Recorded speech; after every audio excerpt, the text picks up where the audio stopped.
Good evening, YouTubers. Welcome to Tuesday night's extra video we've started doing, all about the racing with a bit of a voiceover. Tonight we're going back to 2009, I think it is, where we was at Brands Hatch. Great meeting, and it was televised by Motors TV. So to start with, I've got a voiceover with myself talking about what's going on from the incar, and then after that it goes on to the full external video of the cars racing round, which was quite good. So I hope you enjoy what you see, and yep, I'm busy getting ready for the NEC. I'll look forward to seeing any of you guys that are going at the weekend. Bye for now. Okay, YouTubers, we're off. This is Brands Hatch 2009. Very exciting time for me. I was far too overexcited. I'm giving the car a little bit of a pep talk. We'd qualified third or fourth, and the car was good at this stage. You know, we just sort of started getting it to settle down. I was working at B&J with Bob, and Bob had designed a new cam for me. We'd got the engine working quite well. It was only a 998, but it was obviously it was on standard crank and rods, but we were running 9,000 all the time to get the horsepower out of it, and it was geared perfectly for Brands Hatch Indy circuit. So that's Dan Cox in the 2-litre Cortina, and you'll see it towards the end of the race. The way he jockeys this thing is amazing. You know, I've just understeered on cold tyres, which was a bit of a schoolboy error. The red and gold Cortina is Mike Gardner, I think, and that BMW was driven by a chap called Mark Garrett, who was the championship sponsor at the time, Buybox. Now obviously I'm just weighing the job up at the moment, trying to decide how to go about my attack. And I didn't think really I had the pace to win the race, but I thought I could try a bit round the corners. You know, the car obviously, it's fast through these S's here, but on the straights these guys have got probably 180 horsepower, so they just leave me. Now obviously you have to forgive my gear changes because I'm absolutely terrible at them. I hadn't quite learnt the art of double declutching, etc., with the dog engagement gearbox. So coming down the straight here, you can see there's not a great deal in it. The imp was geared perfectly. It ran to about 8,750 just before we came to Paddock Hill Bend there, and the imp was really quick through here. You could sort of flicked it in and let the car do the work for you. It was really easy to drive. You know, really rewarding if you get it right, which I only did a couple of times. So I can see I'm quicker on the brakes up to Druids there, and I'm trying to keep it tidy, but I've washed out a bit there. Bit too much speed carried. What's happening in here, really, to be perfectly honest with you, is Dan Cox is significantly quicker than all of us, and what he's doing is he's sandbagging and just holding back to bunch us all up so that we can have a bit of a race, because he knew it was obviously televised and he wanted to put a good show on for the HSCC. So fair play to him, he's sandbagging. But obviously, being Danny, doesn't want to risk of coming second, so he keeps on pulling away again. But if you're going to put yourself in a 2-litre Cortina, and he knew how to set them up as well, I mean, that thing handled amazingly. This is my mate Mark just chopping me up there. I did think I'd have a little peep. It's probably a stupid place to try and overtake, so I had to fall back in line. Yeah, that Cortina was like, the best way of describing it was like a shark in a fish tank full of tiddlers, you know. It was a mega machine. And if you look at, when you see the external video next, you'll notice he's got the same back tyres as he has on the front. These aren't Appendix K cars, these are HRSR spec cars, so they were a totally different set of rules. Obviously he's running like a 2-litre, well, it's a twin cam engine, but I think they were using the crankcase from like a Ford H100 diesel or something. Anyway, that's another story. But yeah, my car was quick round here. It was good on the corner. It's just pulled away on the straight, unfortunately. So yeah, just got an instruction there. So the straight, we're on it. Unfortunately, what happened was we had an ignition coil issue on the car, which took ages to find the problem, because the engine performed perfectly until about 5 or 6 laps into the race, and I just felt this top end misfire. And obviously at this stage the engine's still performing perfectly, everything's great. I'm thinking I'm going to be able to overtake them there, which wasn't going to happen, but I know where I'm quicker, so I think I sling it up the inside of this is Mike Gardner, hell of a nice guy Mike, raced with him quite a few times. So coming up here, is this the lap that I do it? I just felt I had the legs on him, and I thought, oh, there's a gap, I'm going for it, and I'm through. And being a gentleman, of course, and he knew I was a lunatic, so he just let me get past, thinking I'll get him the next lap. So we're up to third here, and there was a time that I did actually, to be honest with you, think I could win this race, but unfortunately we were ahead of ourselves really with the speed. We hadn't done the research with the cooling systems and the electrical system. Basically, when you try and rev an engine to 9,000 RPM for 20 minutes constantly, everything gets hot. And what we found was, and there's a little video next of it, the coil, the resistance increased in the coil when it got hot, and we had it mounted in the engine bay, and basically the spark was breaking down as the engine got hotter, so it started to misfire and I dropped back. But the video doesn't go on that long. I just pull the video once we start dropping back because it was too painful for me. But I remember finishing the meeting and I said to Bob, it's missing. He goes, I know, I heard it down the straight. I said, yeah, it only does it after about 6 or 7 laps.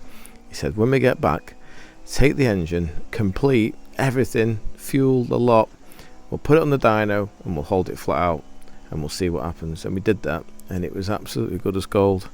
So it was proper scratching our heads at this point, like. And then I had a mechanic, a very clever mechanic, still my mate, Simon Hulse. He started looking into the coil, and he said, I'm sure it's an electrical miss. And he explained to me that as the heat in the coil increases, the electrical resistance increases as well. And he proved that because when it was cold, it was like 2.8 ohms, and when we put it in a jug of warm water, it went up to 5 ohms. And what was happening was that it was just basically killing the spark. So anyway, I'm going on to that a bit too much, but I'm in third place, still holding third here, so I was happy. And this is, at this point, is where I think I can still win, but obviously Dan's just sandbagging. He's just holding back because that car was absolutely tuned in. It was an awesome. I'd never seen a car go like that. 2-litre Cortina. It was superb. Probably one of the quickest Cortinas. Well, saying that, things have moved on now. Probably got Appendix K ones quicker because they're lighter. These actually run to quite heavy weights. That's why it works so well when they put them on them decent sized front tyres. So come to lap the Mustang here, and I'm still thinking I can win the race, but it just wasn't meant to be. But when we get back out again this year, I will have a different mindset. We'll be making sure that everything's prepped properly, so the car can do the 20 minutes without letting me down. And as long as I can jockey it for 20 minutes without putting it on the grass or making a mistake, we should be able to get some results out of it, because there's a lot of learning been done since 2009. Anyway, yeah, so we're just following him round here really. This is Mark, he's having a bit of a slide there. Obviously got massive amount of power. Oh, here's a video of the distributor. Now this is a special distributor dyno that I used to have access to. We used to do all the advanced swings with this. You could really get the Dizzy to do exactly what you wanted to do with different weights and springs. But if you look at the back there, we used to use this little thing to replicate the spark inside the engine. Of course, this is at atmospheric pressure, not at cylinder pressure, so it doesn't replicate it perfectly, but it basically shows you that coil there, we'd had it in a jug of boiling water, got it warm, and as soon as it got warm, the spark dropped out and then came back again as you slowed it down. So yeah, very very frustrating time. In fact, we didn't fix it for the next race either. I went to Mallory and had exactly the same problem, and I was literally pulling my hair out before Simon discovered what was wrong with it. Anyway, I'll stop waffling now, because this is the external video of the race you've just seen the internal of, and it's absolutely belting. Historic touring cars are always a real crowd pleaser. Mini Coopers taking on bigger, more powerful cars like Lotus Cortinas used to be a familiar sight around the UK's racetracks in the 60s. And with a huge range of machinery out on display, they should be an equally impressive sight here this weekend. It's a 1965 1800 Ti BMW with a lesser owned 2-litre engine. Basically means it's a fairly quick car. It was built for the season last year. The previous owner took it out 7 times and won 6 races. This is our 5th race, and we're second, so hopefully better things to come. And what is it about these cars that keeps bringing you back out? I think it's just a passion from when you're younger. You just remember seeing them and aspiring to own one.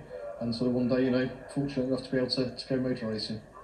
Well, the iBox Historic Touring Car Championship is always one of the best supported events in the HSCC race meetings. There is former triple champion Dan Cox getting away from pole position. There's the Mustang, and we have a bit of a slow start by Mark Garrett, which puts him into the path of a couple of Lotus Cortinas. Steve Shuttleworth there in the white and green car, but also a great start in the red and orange car in what's called the Alan Mann livery by Mike Gardner. It's Mike Gardner in second place on the tail of Dan Cox in the yellow Cortina as they turn into Druids for the first time. There's Mark Garrett in third place. A tremendous start by the imp, or Singer Chamois, as it is actually the Andy Jones Singer Chamois. What's that? It's a posh imp. It's an imp that comes with bits of plywood on the dashboard, things like that, but they're removed for the purpose of saloon car racing. So it's the Chamois or the imp that rules the roost in the 1 litre class.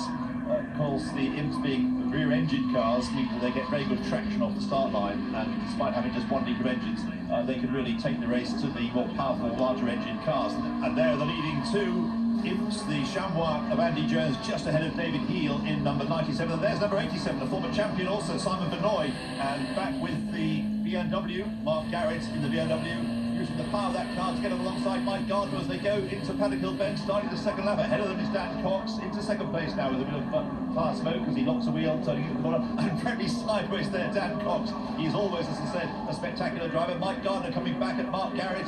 It's Mike getting the place back as they break for Druids, so the Cortina back into second place, the BMW third, and the remarkable Andy Jones with that Singer Chamois hanging that rear engine to tail out as he comes out of the Druids hairpin. But Mark Garrett goes the inside line into Graham Hill Bend again. The car goes sideways, the tail is hung out. He doesn't need an engine in the boot to hang the tail out. The bonnet flapping a little bit on the BMW. They're in second place, third Mike Gardner, fourth, and Andy Jones in this remarkably quick Singer Chamois. And challenged now by Mark Garrett on Dan Cox. Is there a bit of contact? Don't think so, but very, very close indeed. Mike Gardner challenging for the lead, comes up alongside Andy Jones there, is in third place now ahead of Mark Garrett in the BMW. Lost a bit of ground on that lap, but coming back using the power, surely he'll get the car ahead of the Andy Jones Singer Chamois. And now going to challenge again for second place. And look at Andy Jones coming through on the inside of the BMW to try and take third place overall away, despite only having 1 litre and actually on the limit, hanging the tail out as he goes through Paddock Hill Bend. And David Heel not that far back in the royal blue imp number 97, but there's the BMW in third place. Mike Gardner right up behind Dan Cox as they stream through, and a spun Mustang there. That's number 4, David Lloyd in the white Mustang. Rolling out of harm's way, he'll get going again, the tail end of the field, one of the less experienced drivers. Andy Jones too on the inside takes third place, so Mark Garrett is up to second, Andy Jones is now third, Mike Gardner down to fourth, and Steve Shuttleworth is going to be worth looking for as well. Steve Shuttleworth in the number 38, Lotus Cortina, also going well. Neil Brown, joint leader of the championship. Neil Brown, the renowned engine builder, and being challenged on the inside by number 94, Steve Platts in the red Singer Chamois. Neil Brown's car runs to period specification, where the other cars ahead of him, the Cortinas ahead of him, are slightly more modified, not a lot, but a little bit more than the car of Neil Brown, which runs to period specification. Neil hasn't done much racing before this year, but he's having a great season and is joint leader of the championship going into this race with the Cooper S of reigning champion Roger Godfrey. So Neil Brown in the number 6 Lotus Cortina, and there we have the leader of the race, the leaders of the race, in fact, with tyre marks, scrape marks on the right-hand door from that earlier shuffle as they went off the start line. The BMW of Mark Garrett there closing up onto Dan Cox in the Lotus Cortina with its 2 litre engine. There is Steve Shuttleworth in third place. Steve Shuttleworth coming into the picture, and there's Roger Godfrey in the number 1 Mini Cooper S.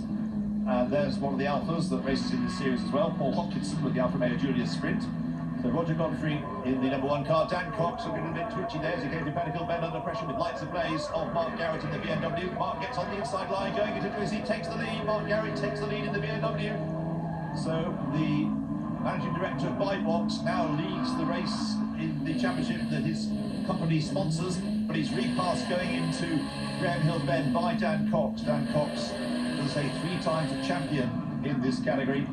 First in the Ford Anglia, more recently in the Lotus Cortina. Very quick and spectacular driver. So Dan twitching his way through. There's Neil Brown being challenged on the inside by the red Singer Chamois of Steve Platts. Those two running side by side. Neil Brown, we got the onboard camera with, and just coming up to pass the other BMW in the race, the Colin Kingsthorpe 1800 Teaser, special car built for touring car racing by BMW in the 1960s. Roger Godfrey in the Mini Cooper S. Not much opposition in his class this year, but he's achieved some good overall positions as well with that car, which he always drives so rapidly. They're the two leaders, looking spectacular. They plunge down through Paddock Hill Bend. There's Steve Shuttleworth in third place. It is the Singer Chamois of Andy Jones in fourth place. Mike Gardner in the red and gold Cortina now down to fifth place. So the Singer Chamois comes out of Druids, down Graham Hill Bend, right on the tail of Steve Shuttleworth. And he has finished in the top three last time out at Alton Park at the Gold Cup meeting. Andy Jones with that Singer Chamois, and is looking for another podium position if he can make it. Neil Brown right behind Roger Godfrey, just lapping the Austin A40 as they head into Druids there. And as they come out of the corner, the A40 steps to one side to let them all through. And that's the car being driven by Pete Wright, a car that harks back to the 1950s of touring car racing rather than the majority of cars in this race, which are cars of the 1960s. Neil Brown running a bit wide there over the rumble strip coming out of Graham Hill Bend. Roger Godfrey just ahead, Neil Brown behind him. There's the Austin A40 a lap down, and then behind it we have the Tim Harbour Cooper S, the blue car with the white roof. Running in a different class up as the period specification, whereas Roger Godfrey's is a bit more modified. And it's Roger Godfrey just ahead of Neil Brown. Is that Neil slowing down? We're riding on board with him now, but the car does seem to have slowed, so Neil Brown, who's had a very reliable run, you'd expect him to, with being the engine preparation expert that he is, the man responsible for the engines that are used by the Hondas in the British Touring Car Championship, the Hondas of Matley and Dawson Shed. But it does rather look as though Neil Brown has got a problem in a replay here. The car sliding sideways under full power. So he's got it there, but it does seem as though a little bit further down the track something went wrong. And there he is going slowly down the pit lane, a lap down now, out of the race. With Roger Godfrey still running in the Cooper S, it rather looks as though Neil may lose his championship lead. So we've got Mark Garrett there in second place, the sideways Dan Cox ahead of him. The BMW of Mark Garrett running second then, and in third place, Steve, you can just see coming into the shot there, the Steve Shuttleworth Lotus Cortina. So any one of these three could still win this race, which is slightly longer than the other races that we had during the course of the day. It's a 20-minute race, and Dan Cox sliding his way through Paddock Hill Bend, then they're beautifully under control, coming up to lap the blue Ford Mustang imported from Sweden, this particular car, Simon Miller.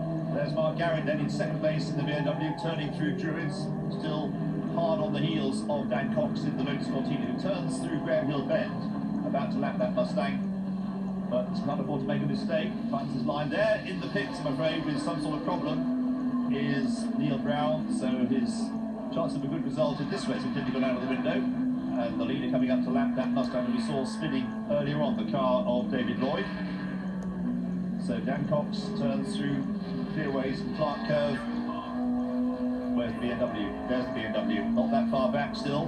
Down again, applying opposite log as he powers the car through Clark Curve and comes up to another lap. Mark Garrett in second place, just about to lap the white Mustang himself, the car of David Lloyd, as he goes past the pits. The BMW then second, but perhaps getting a bit further ahead now is that Lotus Cortina. Dan Cox has put on an immaculate performance, and ahead of them is the other BMW in the race, the car of Colin Kingsnorth, as they come up towards Druids.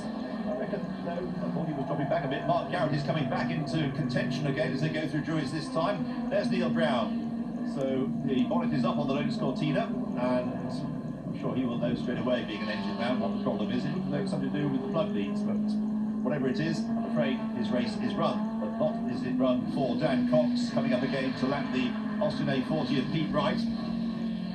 Mark Garrett there in second place. See that scuff mark I mentioned earlier on the right-hand front door of the blue BMW. And Dan again, I think you can tell the camera's pointing at him, so he just flings the car sideways for effect. And the effect is that he stays in the lead from the BMW of Mark Garrett, coming through in second place. With two more laps to go then. Over the line go the top two cars. There is this remarkable Singer Chamois just about to lap a Mini Cooper S, the car number 84, Roger Phillips. The Cooper S has the power with its larger engine to stay with the Singer Chamois past the pits on the straight. So up towards Druids.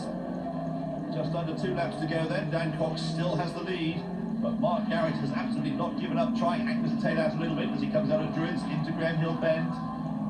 Dan Cox puts the tail out again to induce oversteer. The car tending to otherwise understeer, but he gets the oversteer as he goes through the corner by judicious application of the throttle, and again, opposite lock applied there as he goes into Clearways and Clark Curve. Just ahead of him, Ford Anglia, the sort of car with which Dan won his first historic touring car championship of the Historic Sports Car Club. So going through now to start the last lap, Dan Cox. And it looks as though he's now beginning to stretch his advantage over Mark Garrett. He's lapped the Ford Anglia and turns into Paddock Hill Bend. Great shot there of him drifting the car, hanging the tail out, going sideways through the corner on full noise, turns through Druids. So Dan Cox, again, really enjoying himself. I wouldn't be at all surprised to find out when he is interviewed at the end of this race, he'll have a big smile on his face. Always a very, very cheerful chap. Dan loves his motor racing. Mark Garrett, equally less experienced than Dan, but Mark has put up a great fight against the triple champion Dan Cox, going through Surtees, into McLaren, into Clearways, Clark Curve for the final time in this penultimate round of the HSCC Historic Racing Saloon Register 5-box Historic Touring Car Championship. So out of Clark Curve for the final time, up to the checkered flag goes Dan Cox. So he wins, and in second place after a strong drive, Mark.